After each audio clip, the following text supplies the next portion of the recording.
नमस्कार, मैं हर्षित तिवारी। अब है न्यूज के 15 अप्रैल गुरुवार दोपहर के बुलेटिन में आप सभी का स्वागत है। आइए चलते हैं उज्जैन जिले की खास खबरों की ओर। इस बुलेटिन के प्रायोजक है आरके निवास बाय आरके डेवलपर्स।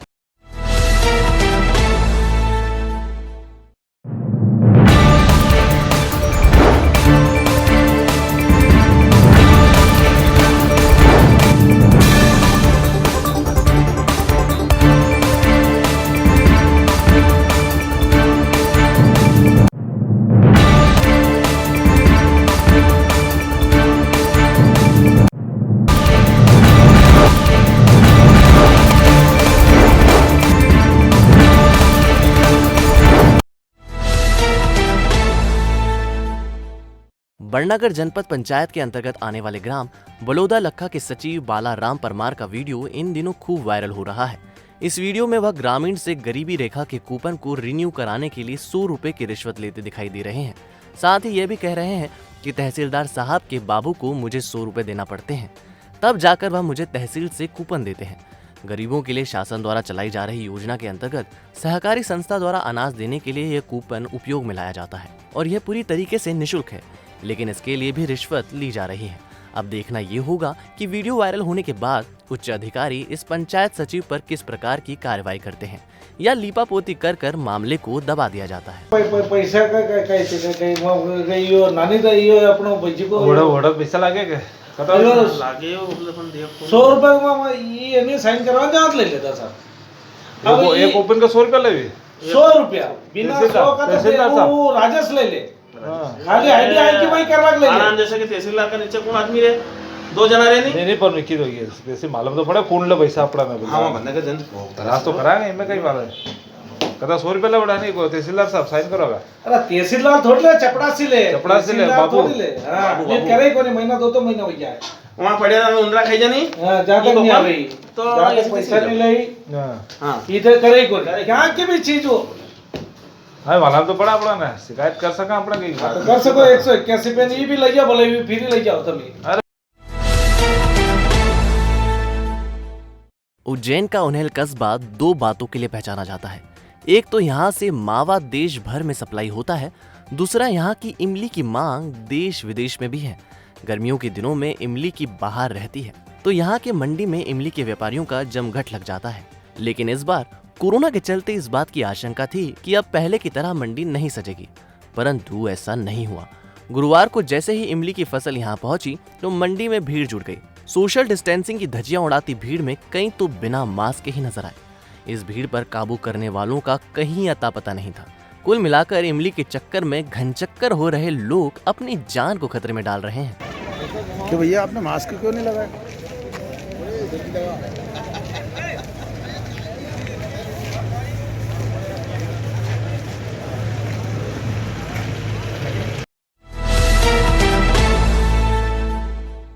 देवास के रेवाबाग क्षेत्र में पत्नी को उसी के पति ने चाकू से हमला कर घायल कर दिया। आरोपी पति ने पत्नी के साथ साले पर भी चाकू से हमला किया। बताया जा रहा है कि पति रतलाम जिले के रावटी का रहने वाला है और वह कार से आया था, जिसके बाद पत्नी और उसके भाई पर चाकू से हमला करने के बाद भाग गया। जानकारी के अनुसार रतलाम जिले के रावटी में रहने वाला संतोष पिता राधेश्याम बैर कार से रेवाबाग आया। मोहल्ले में राम मंदिर के पास दोस्तों के साथ बाइक पर बैठे दुर्गेश पिता चरणदास भारती निवासी रेवाबाग पर चाकू से हमला कर घायल कर दिया, जिसके बाद घर में घुसकर अपनी पत्नी पिंकी पर चाकू से एक के बाद एक कई वार कर दिए, जिससे पिंकी गंभीर रूप से घायल हो गई। नाहर दरवाजा थाना पुलिस ने दोनों घायलों को उपचार के लिए जिला चिकित्सालय में भर्ती किया, जहां गंभीर हालत के चलते उसे इंदौर रेफर कर दिया। घायल पत्नी पिंकी ने बताया कि घर में घुसकर पति संतोष ने उस पर चाकू से हमला किया। वह घर में काम कर रही थी। वह कुछ समय से अपने चचेरे भाई के पास आकर रह रही थी। पत्नी पिंकी ने बताया पति संतोष अक्सर विवाद कर मारपीट करता था। पति की प्रताड़ना से तंग आकर देवास आकर रह रही थी। बुधवार रात को पति अचानक घर में घुस गया और मुझ पर हमला कर फरार हो गया। नाहर दरवाजा थाना पुलिस ने पति संतोष पिता राधेश्याम के खिलाफ जानलेवा हमला करने सहित अन्य धाराओं में प्रकरण दर्ज किया है। बताया जा रहा है कि पति संतोष पत्नी पिंकी के घर छोड़कर आने की बात को लेकर नाराज था और इसी बात को लेकर वारदात को अंजाम दिया। मारपीट बहुत कर रहे थे। नहीं, मेरे भाई के पास आ गया। अच्छा, आप आपके भाई के पास आ गई थी, ठीक है, फिर गुस्से में आके उसने चाकू मारा। कितने लोग थे? जेन कार से कितने लोग ये मारने तो अकेले आया पीछे से, मुझे कार में कितने थे ये मुझे नहीं पता। क्या हुआ फिर? आते साथ मारने लग गया? आते से ही मुझे वार किए, 3 चश्मे गवा दिए इसके। अच्छा, इसका हथियार कौन सा था इसमें? हथियार चाकू था उसके हाथ में, पर ये ध्यान नहीं है क्योंकि मेरा मुँह उधर था, उन्होंने मारा पीछे से। बड़नागर में आवश्यक वस्तुओं की खरीदी के नाम पर लोगों ने लॉकडाउन के नियमों की धज्जियां उड़ाई। वर्तमान में हालात इतने बेकाबू हो गए फिर भी किसी को डर नहीं, ना शारीरिक दूरी ना ही मास्क का उपयोग किया जा रहा है। बाजार को देखकर ऐसा लग रहा था मानो कोरोना समाप्त हो गया। निडर होकर ग्रामीण जमकर खरीदारी कर रहे हैं।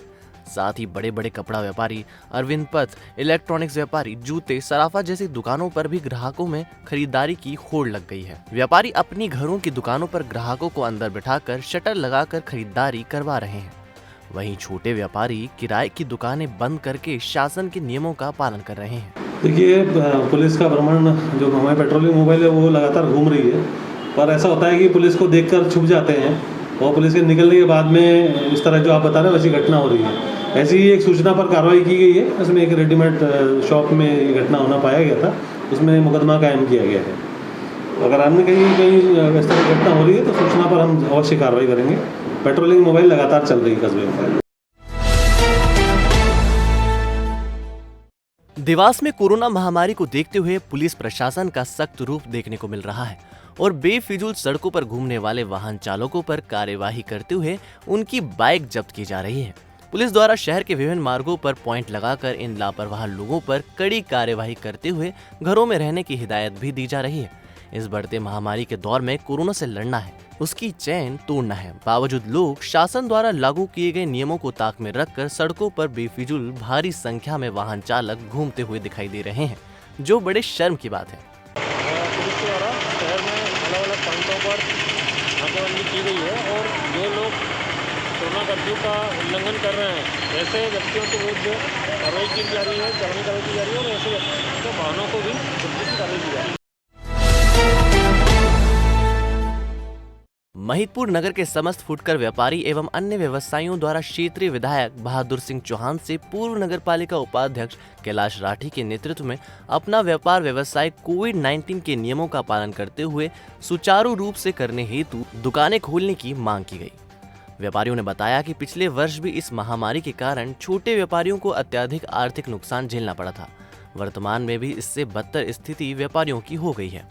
अतः आंशिक रूप से नियमों का पालन करते हुए एवं प्रशासन का सहयोग करते हुए हमें दुकानें खोलने की अनुमति दी जावे। साथ ही सब्जी एवं फ्रूट व्यवसायियों ने भी अपने समय परिवर्तित करने की मांग की। विधायक द्वारा क्राइसिस मैनेजमेंट की बैठक में प्रभारी मंत्री मोहन यादव, सांसद अनिल फिरोजिया एवं कलेक्टर आशीष सिंह के समक्ष व्यापारियों को दुकानें खोलने हेतु एवं कोरोना मरीज की जाँच एवं अन्य सुविधाएं महिदपुर विधानसभा क्षेत्र में उपलब्ध कराने हेतु बातें रखी है। विधायक ने सभी व्यापारियों को आश्वस्त किया कि दिनांक 16 अप्रैल को उचित निर्णय इस संबंध में लिया जाएगा। साथ ही विधायक ने महिदपुर शासकीय अस्पताल में 2 ऑक्सीजन कंसेंट्रेटर तत्काल खरीदने की अनुमति दी।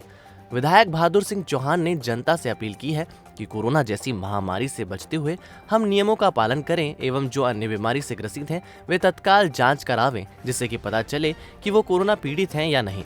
इस भयावह बीमारी में सुरक्षा ही सबसे बड़ा इलाज है, अतः मास्क एवं 2 गज दूरी बनाते हुए स्वयं को व अपने परिवार को सुरक्षित रखें। 4 घंटे तो सुबह दे रहे हैं और शाम को 3 फिर 6 से 10 दे रहे हैं। बहुत सारे वाले नहीं चला जो मजदूर है ना, जो कोई मजदूरी काम पे जाता है वो समझ में नहीं लगता है। एक बताओ, एक काम आप 9 से चाहते हो 10 से चाहते हो? हम 10 बजे से 3 बजे तक 10 से 2 4 घंटे आपको पर्याप्त है। कोरोना महामारी से लड़ने के लिए कांग्रेस अब मैदान में उतर चुकी है। जी हां, बढ़ते कोरोना संक्रमण को देख जहां तमाम जिले भर में प्रशासन अलर्ट है, वहीं एक तरफ जनप्रतिनिधि भी ऐसे खतरनाक महामारी से लड़ते हुए दिखाई दे रहा है। इसी तरह का नजारा उज्जैन जिले के उन्हेल तहसील में देखने को मिला, जहां मध्य प्रदेश किसान कांग्रेस के प्रदेश उपाध्यक्ष मुकेश गुर्जर नगर में पहुंच रहे हैं और जरूरतमंद लोगों की इस महामारी के दौर में पुरजोर मदद कर रहे हैं। वहीं नगर में संक्रमण को रोकने के उद्देश्य से इलाकों में सैनिटाइजर भी करवा रहे हैं। इसके अलावा लोगों से सोशल डिस्टेंसिंग का पालन एवं शासन की गाइडलाइन के नियमों के पालन करने का आह्वान भी कर रहे हैं। इस दौरान उनके साथ कांग्रेस कार्यकर्ता भी शामिल थे। उज्जैन के तराना तहसील में भी बढ़ते कोरोना संक्रमण के मद्देनजर प्रशासन सहित तराना नगर के जिम्मेदार लोग भी इस महामारी के दौर में अपनी भूमिका निभा रहे हैं। इसी के तहत आज तराना थाना परिसर में एक बैठक आयोजित की गई, जिसमें जनप्रतिनिधि, समाज सेवी सहित आला प्रशासनिक अधिकारी शामिल हुए। सभी ने प्रशासनिक अधिकारियों के समक्ष इस महामारी के दौर को देखते हुए उपचार सहित व्यवस्थाओं को लेकर अपनी बात रखी और कहा, शासन द्वारा तय की गई गाइडलाइन के नियमों का पालन करने के लिए तराना के लोग पूरी तरह से तैयार हैं, लेकिन जनता को समय पर उपचार भी मिले और रोजगार भी।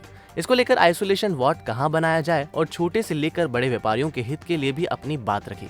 इस दौरान विधायक महेश परमार, एसडीएम एकता जायसवाल, तहसीलदार डीके वर्मा, तराना थाना प्रभारी, नगर पंचायत, नगर पालिका के अधिकारी सहित गणमान्य जन मौजूद थे। इस दौरान जनप्रतिनिधियों ने छात्रावास एवं यूनिवर्सल स्कूल को आइसोलेशन सेंटर बनाने की बात रखी और छोटे बड़े व्यापारियों को नियम के अनुसार व्यवसाय करने की मांग की, जिस पर प्रशासन ने सहमति जताई। लोग बाग अपना सामान ज्यादा भाव में बेच रहे हैं, इसके विषय पे क्या कार्रवाई की जाएगी? आप बताइए, अगर आपकी नज़र में तत्काल आप उसका नाम गोद में रखा जाएगा और शिकायत कराएंगे, कार्रवाई कराएंगे, तो प्रकरण बनवाएंगे, बंद कराएंगे साले अगर जनता के साथ जो लूट कर रहे हैं ऐसे लोग। धन्यवाद। पूरी तरह से हम उज्जैन के ऊपर निर्भर थे, हमको वहीं बेचना पड़ता था। तो हमने कल एक सलक्ष हॉस्पिटल है, कलेक्टर साहब से बात करके उसको 25 बेड की अनुमति दिलवा दी। अनुमति आ गया, कल में आ जाएगी, लेकिन कल हमने डीएमओ और मैंने भ्रमण करके उसको चालू करवा दिया। प्रशासनिक अधिकारी द्वारा सख्ती वगैरह। महिदपुर के पुराना बस स्टैंड स्थित गोपाल धर्मशाला में स्वास्थ्य विभाग द्वारा कोरोना वैक्सीन कैंप लगाया गया, जिसमें बड़ी संख्या में लोगों ने उपस्थित होकर कोरोना वैक्सीन लगवाया।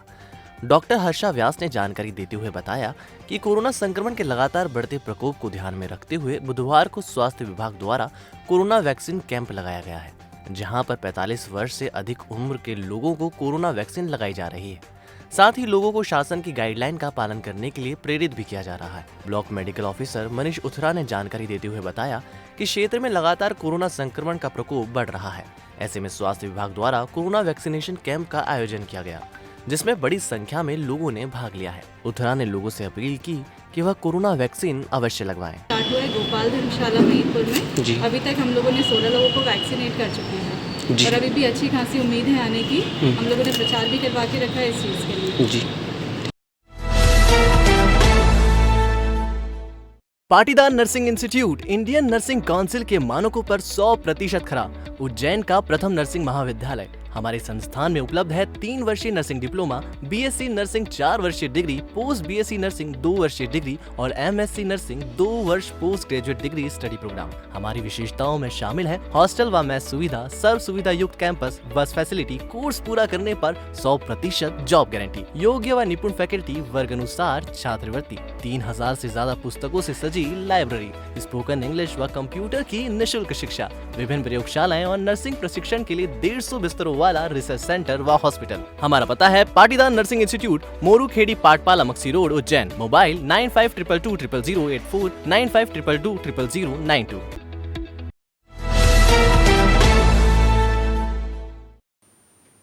तो आपने देखा हमारा बुलेटिन।